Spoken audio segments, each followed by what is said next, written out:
that has grown up in trial rooms. Right. They've not lived life. Man, this guy is so knowledgeable. Like Bollywood should have like a whole committee and have a session with him. If RRR becomes an India selection, 99% it might get nominated for the Academy Award. Oh, 99%. I was away for a few days, and the moment I come back, I was getting messages from everywhere about this. Baradwaj Rangan interviewing Anurag Kashyap. Oh my god, what a dream combo. Galata Plus is killing it, and if you haven't seen the whole interview, do check it out on Galata Plus. In this reaction, I'll be pausing, I'll be talking in between. So if you haven't seen, definitely check out the full interview and then watch this one. So without any delay, let's watch this. So to all you guys, today's guest is Anurag Kashyap, and this is Galata Plus. And I must say, I love this frame because, you know, just like people go to the Dude, how many films does he have? Oh my god. How many I've seen? Like, Louvre and see the Mona Lisa, it's always been like a cinephile's dream to come to Anurag Kashyap's house and see his video library. So this is like That's this. true. Out in the open. Till you came, we were just like looking at all the things, and I'm like, has he really seen all this? Or Yeah, a whole lot, at least 78 to 80%. right. So Anurag, I hear you still write your scripts, like by I still hand. write with my okay. hand. Huh. Is that something that you kind of I've just not been able to adopt to technology. okay? So I have, And but you Haters be like, boomer. write really fast. I write very fast. Very fast. I will write faster than people can type. Okay. So that's why I write. My hiring of DAs is based on, can you understand my handwriting? And do you know final draft? Cool. So it starts there. Right. Then literally it ends in the bedroom with Mehdi. Then they become part of my life in such a way that I'm dysfunctional without them. Let's leave your television stint, right, and all that stuff. So let's start with about Satya, which is about late 90s, to now, which is Dobaaraa. You know, it's been about 25 years. The way you looked at cinema then and the way you look at Interesting cinema question. now, what has changed? No, the cinephile in me looks at cinema the same way. I still look at Nice. it with wonder. I still want to see the films before I read about them, because after I've read about them, my interest kind of wanes down. And then what happens Okay. is your opinion also gets colored. Right. So I Yeah. like to have my own thing about the film. So I try to see a film before reading about it, which has become very difficult now. Yeah. So for me, that's why I travel Okay. to festivals to watch the film. Ah, But after the films come to the cinemas and I've heard so much about them, my interest khatam ho jata.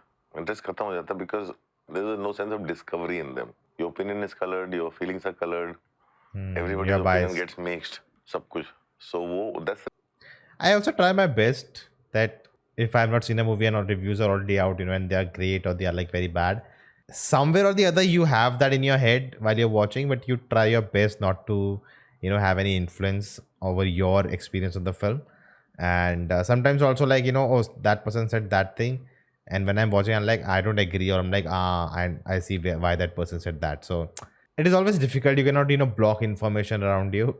You have to live this life as it is, right? You cannot live in an ideal world where you don't hear anything about a movie and directly watch it. That happens when, you know, it's a big film. First day, first you can watch it. But most of the times when you wait for the OTT release, that's the case. difference. Otherwise, cinephile in me is still the same. What was the last film you saw in a theater?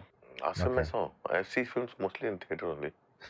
Last film I Nice. saw in a theatre was Northman, Everything, Everywhere, All at Once. Happenings, जो the winner of Venice. हाँ. India में cinema में मैंने last film देखी है, और it's so hard, it's been very far back. RRR. Something which is Oh, RRR के बाद देखी मैंने एक फिल्म, आरआरआर या काइंड ऑफ आरआरआर के, but after I saw doctor strange. you enjoy those films, I like Doctor Strange first one. I did not like the second one so much. but you're kind of that's interesting.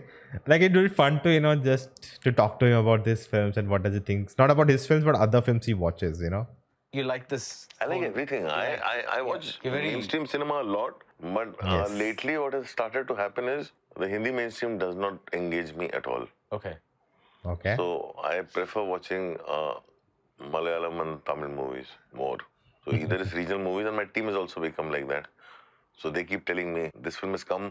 ये Goregaon east में इस theatre में subtitles के साथ है, ये वहाँ पे है. I have an assistant who That's a big thing. If you are following me on Twitter, I always struggle with the subtitle issue. Already, like Thenu case Koda, it's playing near me, but without subtitles. I like inquired and they said no subtitles. So one of my assistants and collaborators who works on Twitter as cinema subtitle something. He talks about Mumbai subtitles. Okay. So he tells you where the films are playing. No, with he subtitles. finds out where films are playing with subtitles. He puts it all on Twitter. Olivier Assayas, he kind of recently said that it's become very difficult for auteurs to function in modern cinema. Auteurs don't have a place. They don't have a place. Barring a movie or Criterion, they don't have a place. So there are no more theatrical space for them. No. Okay. Because, Okay. But it is also, this is the entire system is to be blamed. What used to happen in Europe, see, unlike India, I like, that's why I keep telling a lot of my people that in spite of anything else, I'm fortunate to be born in a country that's obsessed with films. Right. I'll always find funding. I'll Interesting. always find someone, until unless I make like a really shitty film. There'll always be somebody who has liked my film enough to give me money to make another film if I'm in controlled budget and if I'm in controlled artistic ambitions, little bit. Because in India we can't really fully go out there. Outside, a film is funded over a period of time. So I genuinely have friends who are Academy Award winners, Palme d'Or winners, filmmakers who've been in competition everywhere. I'm better off than them. Wow. In a way. Like, I look up to them. This is actually something I never thought. Wow. And it's true, like, even if in Hindi doesn't get budget, for in South he'll definitely get budget because how famous he is and how definitely South, and I'm not categorizing, but South people are more, they love cinema more than North, I would say, comparatively. Like for them, like I know in Chennai, like people just watch theater. I think I talked to BR, I talked to Ronak.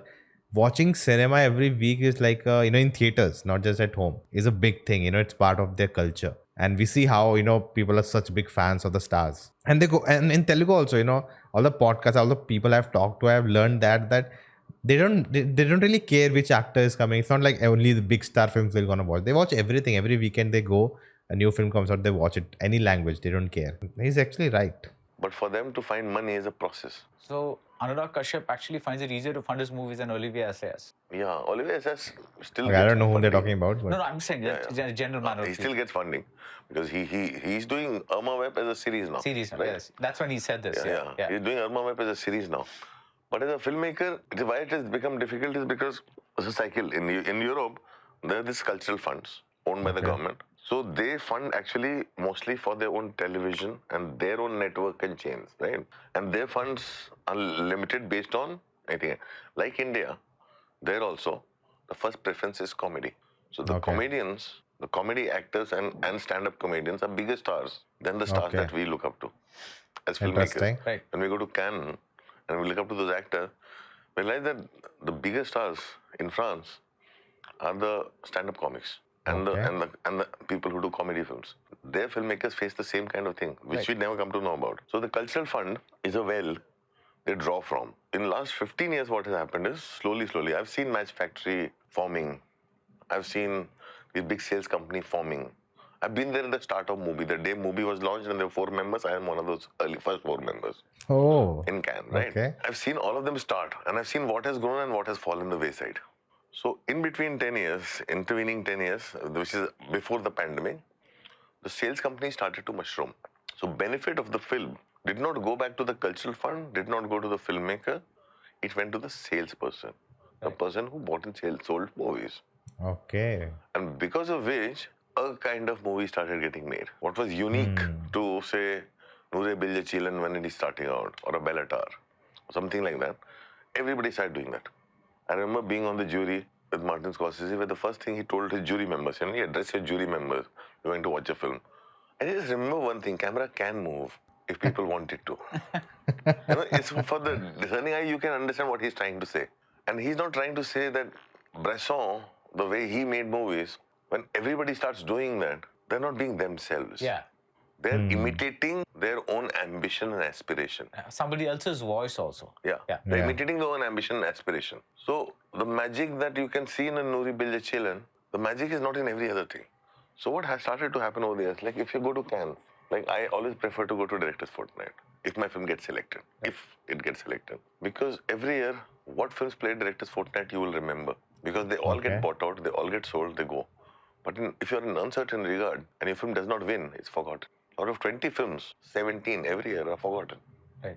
Interesting. You Yeah. don't find sales. They don't find outlets. Over the years, same kind of films have been been made, and same kind of films have been releasing in cinemas, and they have no admissions. They have zero admissions. So now the cinema owners have stopped to invest in them, to buy them, to release them. Right. And those are the films made by autiers, or so-called autiers. Yeah. They prefer a film which the festivals also adapting themselves. Right. There are more genre festivals mushrooming. There are more genre films coming out. And genre is something that was Hitchcock. Genre is something that was Fritz Lang.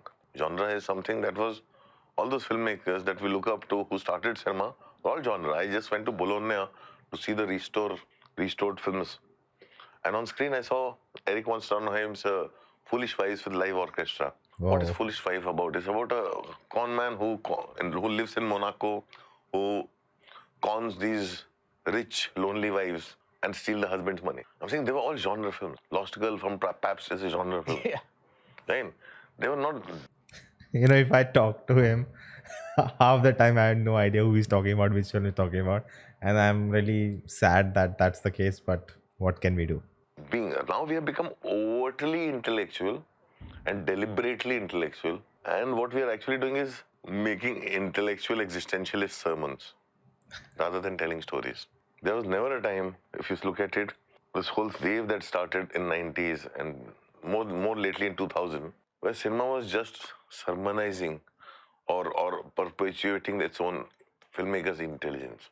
They were always telling stories. All the grandmasters. Bergman has always told a story. Yeah. Fellini always used to tell a story in his own quirky way. Right. And very sentimental stories. And sentimental stories. And those films used to reach out to box office. Bicycle Thieves ran in Patna for 25 weeks.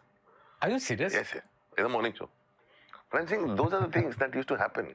And there's a time when, like, shoe shine became boot polish, and boot polish played at Cannes. Yeah. It was never like that. They used to borrow stories from each other to tell it to their countrymen. Right. Like, people will never get to see this foreign language film. Right. I need to reach out to a certain audience. I'll take that story, I'll adapt it, I'll make it. Nicha Nagar was Lower Depths. Yeah. Yeah. Correct? But they're two separate films and two separate interpretations. Sensibilities are different. Sensibilities are different. Nicha Nagar never released in India. But it went to Cannes. But it won at Cannes. It won at Cannes, yeah. Yeah. It won at Cannes. That's why Shekhar wanted to remake it, adapt it as Pani. So I'm saying things have changed, and when the films are not making money, so now sales agents are selling out, they're drying up. OTTs have destroyed the sales agent, the middleman. Yeah. And OTTs have destroyed the middleman. And there was a lot of resistance towards them, OTT, when it started out, remember? But the resistance was largely from the community of sales agents because they knew That it would destroy them. Now filmmakers somehow get direct benefits. But OTT is also catering to the genre. So the biggest buyer at Cannes today is Mubi. Biggest buyer at Cannes today is Mubi. I don't know how much Mubi pays to those big films at Cannes, whether they recover the cost or not, but some films they buy rights worldwide. After Mubi is every other player. Right. A lot of films totally disappear. आज भी मेरे को याद है I still have been looking in which country did Sierra Nevada release after playing in competition at Cannes, the Romanian film, and I can't find it anywhere. It's just not. Right. Petro's Flu, which I saw last year at Cannes, it was very difficult for me and found a Russian DVD in a different country from a third-party seller. Yeah. Because I said, these are the films that blew me. I want to find it. And I found it. But it is a Russian DVD with English subtitles, not even a Blu-ray. So you also have ADs who do the search for you? No, I do it myself. They don't know because I spent my life doing this. I can't train somebody to do that. Right. Yeah, but I tell them, We need a course on this. I know people who use Torrent and Telegram. They're very good at it. of a film that I can't find it anywhere. Can you find it anywhere? Because when I can't find it anywhere, then I tell them, okay, I'll watch it your way. Right. Somehow put it on my laptop and I project it and watch it. Oh, he's a What projector made you at do home. something Nice. like Dobaaraa? I mean, I'm curious about the thing because obviously you like the original. Yeah. I never saw the original. Oh, you never saw the original. Okay. Oh, No, I saw the original later. But when I said yes to it, Dobaaraa, what happened is, So it was a project that came to you. it came to me as something else. It came like it's a very strange story because I definitely don't do remakes and everybody knows that.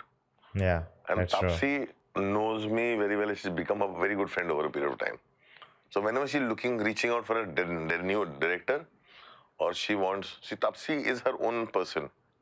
She finds a project and she puts it together. People don't know that about Taapsee. Like everybody, like she's lucky. Projects don't fall in her lap. She finds a project and puts it together. Taapsee doesn't come from an idealist place like I do when it comes to making a choice of scripts, right?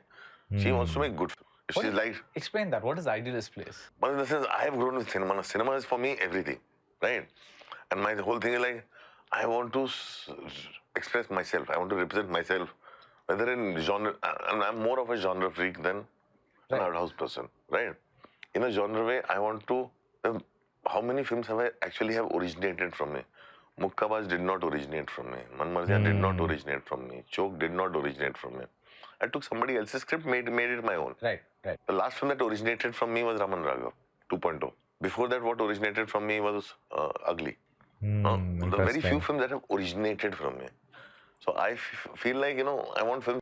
That's a very. It's something I've even thought about, that like when you take inspiration, that's one thing, but then like someone else's story, someone else's narrative told to you, and you're like, okay, I'll make this. I've heard the narrative, I've heard the story, you have written everything, and now I'll make it in a way I want to, but it's not natural coming from me. And that's why, I don't think, like, just talking about future, maybe I direct something, I don't think I can direct someone else's written thing. And that's why the whole debate of the actor is the writer himself, and a lot of that happens, and that's why the scripts are not that good sometimes, and that needs to change, hire writers. There's a separate thing that it's your story and you're hiring a writer to flesh it out. That's one thing. It's a collaboration, but to get a story from someone else and direct it, I find it very. I feel like personally, if someone tells me to do something which they want me, like their idea, and want me to do it, I'm like very. I don't know, it will not work. Like, it will not be pure. It will not be like the true vision of how it was written. Like, it would have been written with some vision, right? I don't share that vision. You can tell me that vision, but it will not be 100% same in my head as it was in your head. So I don't think I can pull that off. So that's what I always think about. But yeah, let's see what he has to say. That originate from me. And Taapsee knew that I want to do something. Taapsee found a script, because they had done Badla and all that. So they have a relationship with Oriel Paulo and their company. Okay. Sunir Khetrapal and Taapsee. So Sunir goes and buys the thing. So when they bought the rights to Badla, he was working on the script called Sampardita Durant, During the Storm. Okay. It's called During the Storm. It's not called Mirage. And they said, if you want to take the script, Sunir bought the script rights. Okay. It went into adaptation the same time they were making the film. When they were making the original film. Yeah. Right. Okay. Oh. So it is like literally taking a story and a script and adapting, which is why the two films look very different. Right. So it's not like the film was actually released and then they decided to. No. Okay. Film released much later. Okay. Film released in 2019 or 18. The work on this, our first draft by Nen Bhave was already done much before that. Okay. So we started adapting the script. The funny part is, I remember when I reacted to the trailer, everyone like, oh, it's a remake. No one will, watch this and take it out and tell everyone, oh, this is what the real thing is. It's not like that film is a hit, let's remake it. No one will do it, and everyone, who have been heard on social media and know, okay, it's a remake, they feel, yeah, it's a remake of a big film. They are doing this, nonsense again in Bollywood. Even Anurag Kashyap is doing that. And they'll not go look out for the truth. No one will share this clip there now. They will not be educated. They'll not be enlightened. They'll only feel, what they have been told before, what they saw, that's it. That's a truth. And you'll see them then commenting again different videos on social media. It's a remake. That's how, fake news travels. People know what they're doing is not the right thing, but everyone saw it. And no one's going to go and search what the real truth is. It came out, we saw the film. And how it helped me was, the film didn't work original as much as the script did. And then being a filmmaker, you instinctively know where the problem lies. Yeah. Problem lies in the edit room. Problem lies in when you're making the choices, how much pressure you are under. Right. So I said, I'm not going to let that happen. I have to make the film my own. So Taapsee reached out to me saying, can you find me a director for this film? I said, what kind of film it is? He said, it's a time, genre, all that.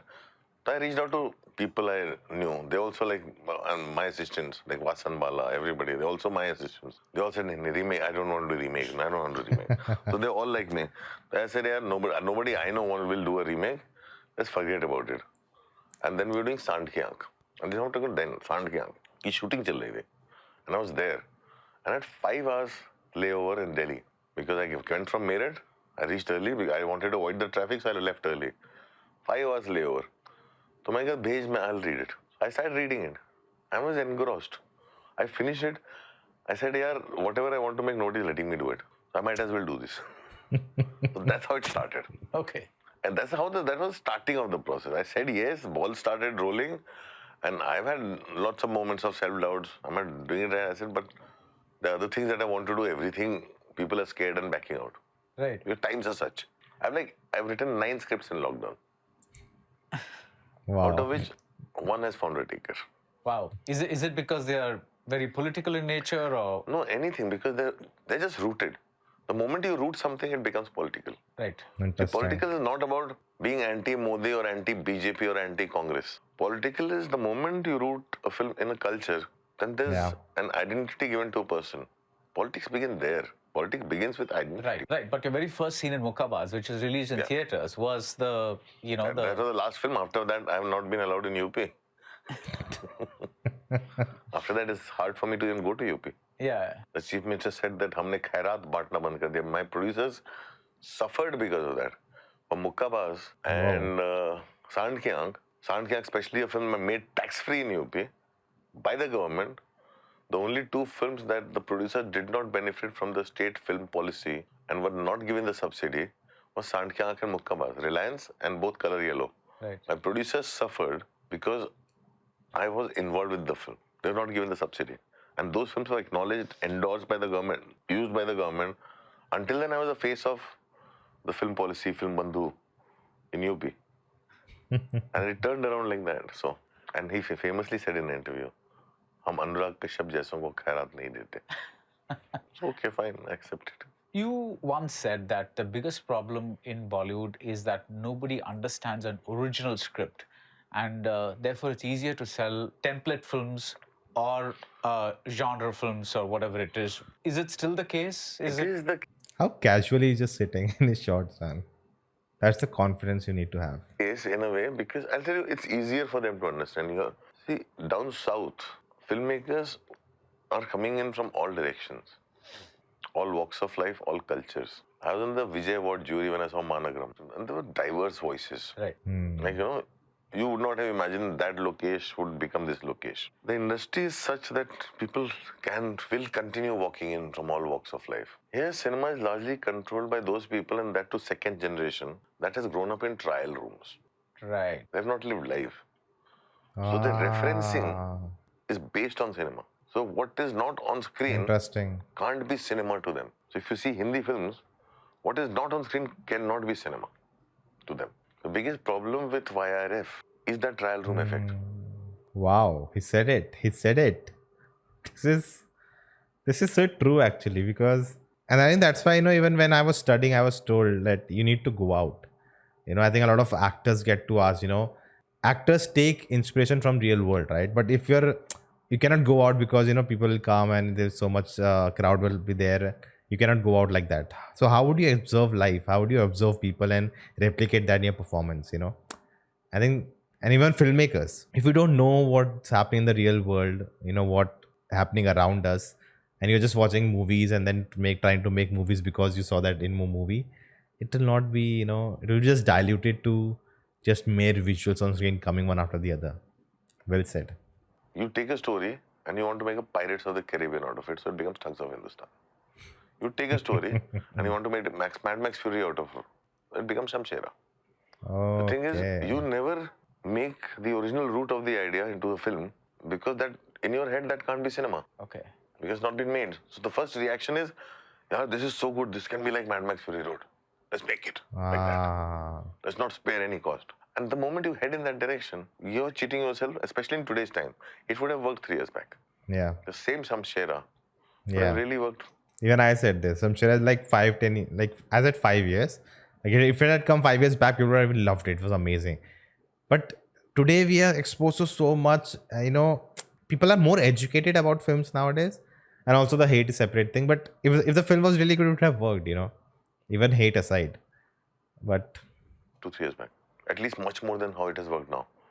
But when now people are exposed to OTT, when they watch a Squid Games, they're seeing Squid Games. Squid Games is not getting inspired from anywhere else. Yeah. They're understanding the Korean culture. Like people are so invested in Korean culture that they know BTS, they know the music scene, they know how it is. Right. We've had a girl from Odisha who's gone all the way there and become part of their pop. And I didn't know their about world that. is very controlled. They create artists and it's literally like they function like they're making sausages, you know. Yeah. So that's how Korea is. But people have gotten invested because they're interested in the culture. Yeah. And we are cinema is the soft cultural ambassador of any country. And we're forgetting that.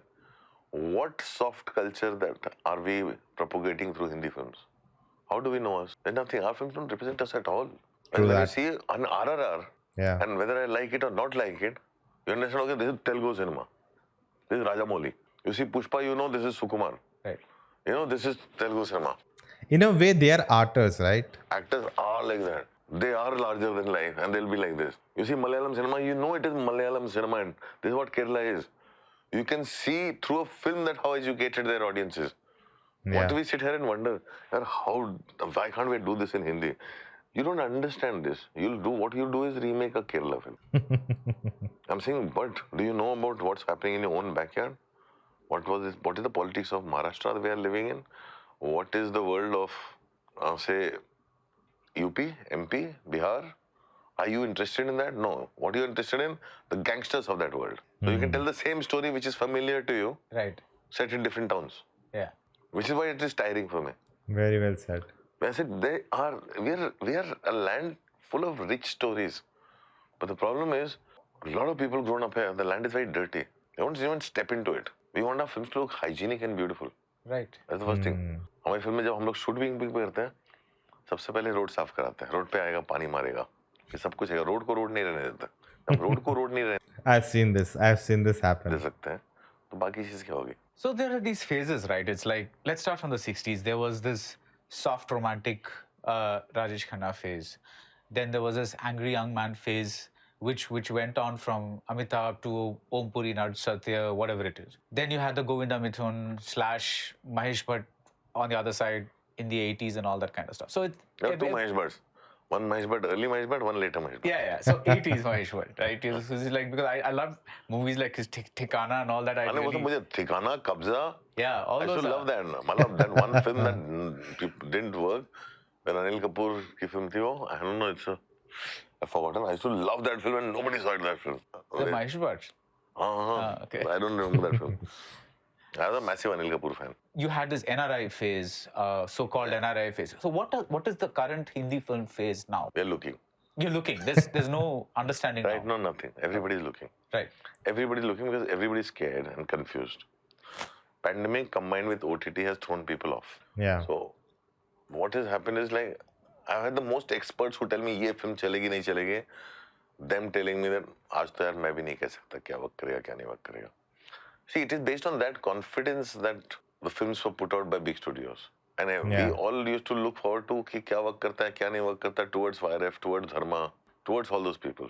Excel was still making films. There were two kinds of films in Excel. Right. एक Zoya film and एक rest of the Excel films. They're very different standards. That's interesting. Like, because you look up to big houses are doing this and it's working. So let's try something like that, you know? We used to look towards them to find out where anything is heading. But Excel was not the barometer of telling us where it is heading. I'm just curious to watch what Zoya is making. But YRF and Dharma somehow would decide, in a way, indirectly decide this is what is working today and this is not what is working today. They're confused. They're so confused. But at one point they were working, right? They were working at one point, but I realized at the end of the day, your film will work only when it speaks to you, the audience. Right. And now audience has also realized that they used to be awed by the stars. There's no more awe left for stars. That's interesting. Why do you say that? Because the way the trolling you see happens online, suddenly people see social media has empowered people. Yeah. Awe used to happen because you could not reach them. Right. You only saw them on screen. Now you can go and shit on them on social media. Once you go and shit on them, That's one way, you know. And I also feel I'm not, you know, when we say that boycott is happening, everything, I never say how can you boycott it. That's never a thing. You know, it's your right. Whatever that's the expression of social media. But to use it wisely, to use it ethically, that shows how well cultured you are.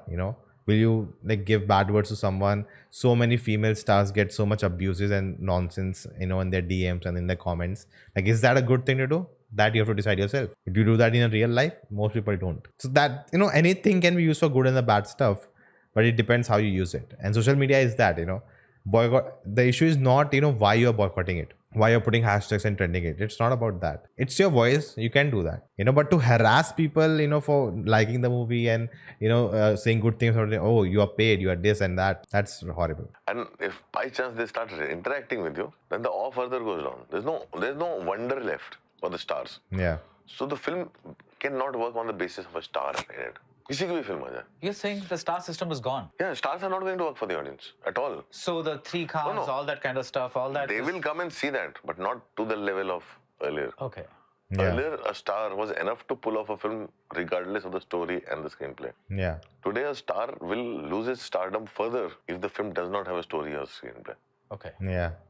If That's the a film good does thing. not have substance, the star will keep losing its stardom till they will become a caricature of themselves. Right. So they have to take cinema more seriously. Right. Because see, the wonder is gone. हमारे time में तो कोई मतलब अमिताभ बच्चन को कोई कुछ बोल ही नहीं सकता था. उसको देखते ही हम लोग स्टिफ हो जाते थे. Yeah. आज आप शाहरुख खान को कुछ भी बोल देते हो. आमिर खान के ऊपर I was watching a video, boycott his film unnecessarily. There's also like a troll video of Troll video. of Lal Singh Chadha or whatever it is. Yeah. So I'm saying unnecessary. What has Amir Khan done to trigger that off? Why are you doing that? But they can do that. They're doing that because they can do that. Right. And you know what? They feel equal. They feel by trolling an Amir Khan, by pulling him down, I'm at the same level with him. Right. That wonder is gone. And that wonder has now come for, that the wonder has increased tenfold for Fahad Fazil. That wonder has increased so many folds for the actor in Pushpa. So the two actors that people still don't know names of, but who are big stars, is Rocky Bhai and Pushpa Raj. And by next 3-4 films, if they are consistent, people will start speaking their names. They'll know ye Yash hai. They'll know ye Allu Arjun hai. But when you go to small town, they know Pushpa Raj. Yeah. They know Rocky Bhai. And Rocky Bhai is a much bigger star after KGF 1 Right. in smaller towns. Yeah. Which is why KGF 2 went that wild. No, I've said this earlier in an interview because like when I saw KGF 2, I'm watching it one day after watching a Vijay film. And of course Vijay films get all the whistles and the the 4 a.m. shows and the huge screams and this and that and all that.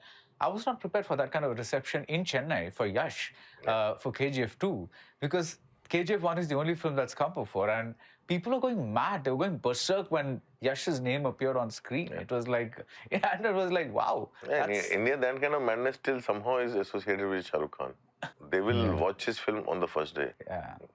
And if it doesn't deliver, they will reject him the same way they love him, the film. And then they'll wait for the next film. Right. See, everybody loves Shah Rukh Khan, the persona and the person. Yeah. But that love also gives them a right to reject him. Yeah. So they're like, you don't take us somewhere else. You always took us out of where we are and our reality, and you took us somewhere else. And it's your responsibility, Shah Rukh Khan. It's your responsibility to He's a big fan and he wants to do work with him, and even Shah Rukh Khan wants to. I guess they're just finding a. I hope he asked that question. make me feel good about my life. Right.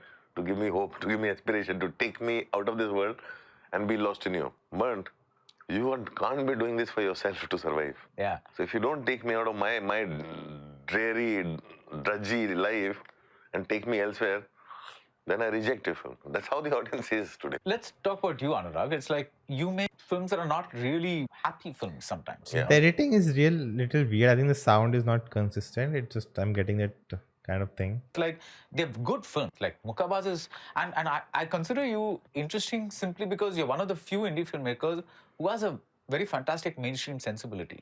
It's somehow you take a lot of these mainstream tropes and make it your own. No, I've grown up on mainstream cinema. Yeah. So I am very objective towards other mainstream films. Yeah. I help a lot of filmmakers. I can like take your mainstream film and make it better. Right.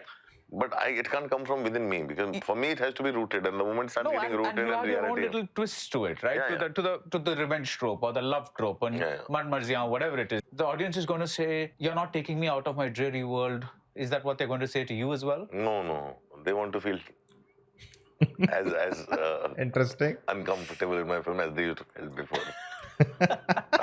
Fortunately, I don't have that pressure. I can, like, the thing is, when my film has a happy ending, people still get surprised. They're surprised just by that the film is a happy film with a happy ending. So I don't have. Plus, also, I know it will only work under a certain budget. So I know there's an upper ceiling of the cost in which I should make a film. So when I stick under that cost, I don't have any pressure. I get to make my film. But also today, I don't really get to make all my films. It's very difficult. I'm telling you, like, I wrote so many scripts, and I don't really have many options as of now. Not because I don't want to make them. It's because everybody's uncertain and producers are scared. Right. Especially if the material has any kind of a political or rooted tinge to it. Hindi being a language like Hollywood has English movies, in India, Hindi is considered that language.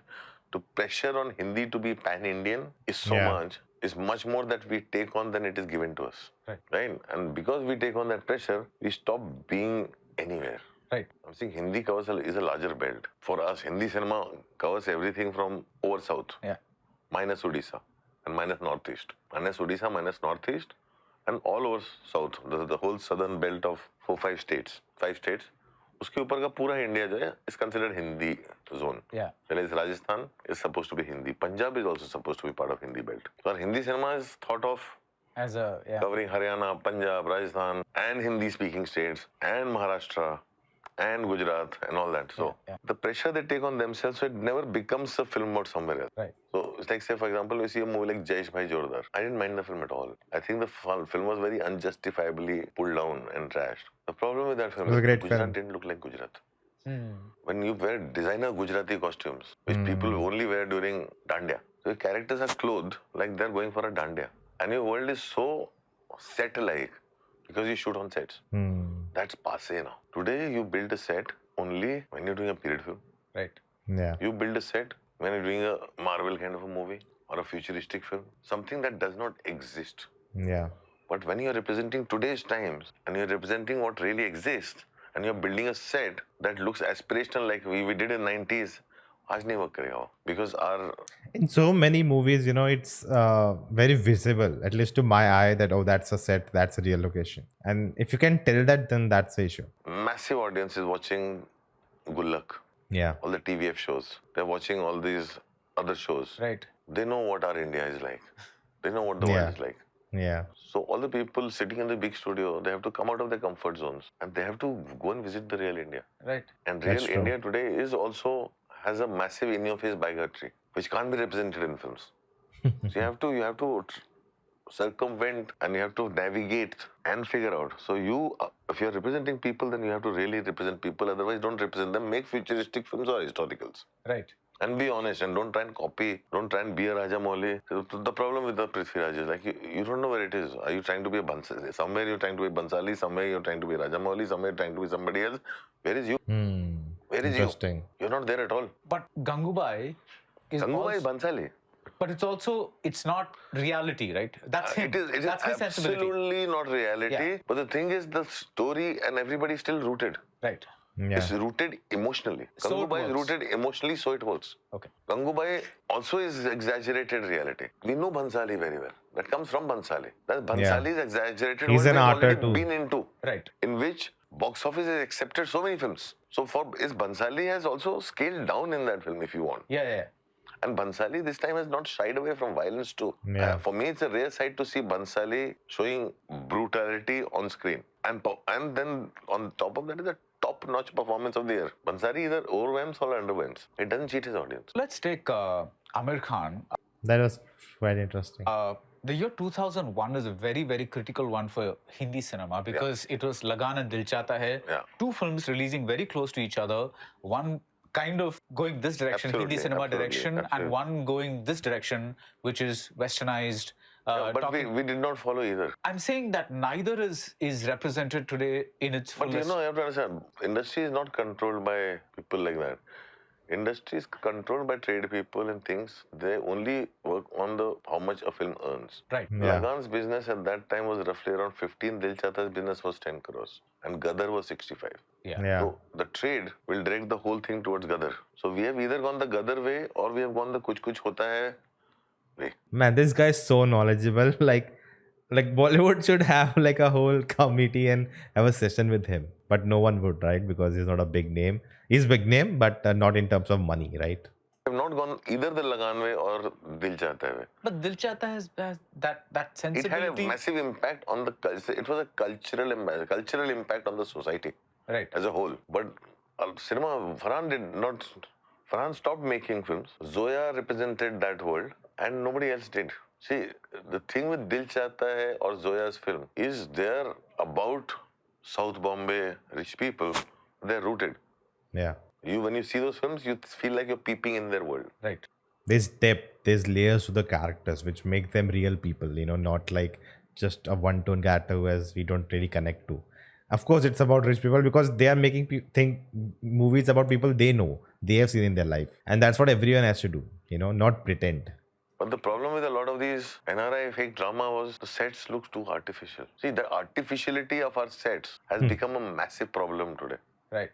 They have to be realistic. How would you classify a gully boy, for instance, which is not Zoya's world, but she's gone somewhere else? But she made it the Zoya way. Okay. It's not 100% true representation of the world of divine. Right. Right? It is Yeah. not. But it is to the West. It is. It's like RRR also. Right. The West sees RRR differently Yeah. than how Yeah. we see. And they have loved RRR. If RRR becomes an India selection, 99% it might get nominated for the Academy Award. Oh, 99%. That's the impact RRR has had in the world of Hollywood. So that was part 1. Check out part 2 here. If you're enjoying this, like, share, subscribe, leave your comments, and I'll see you next time.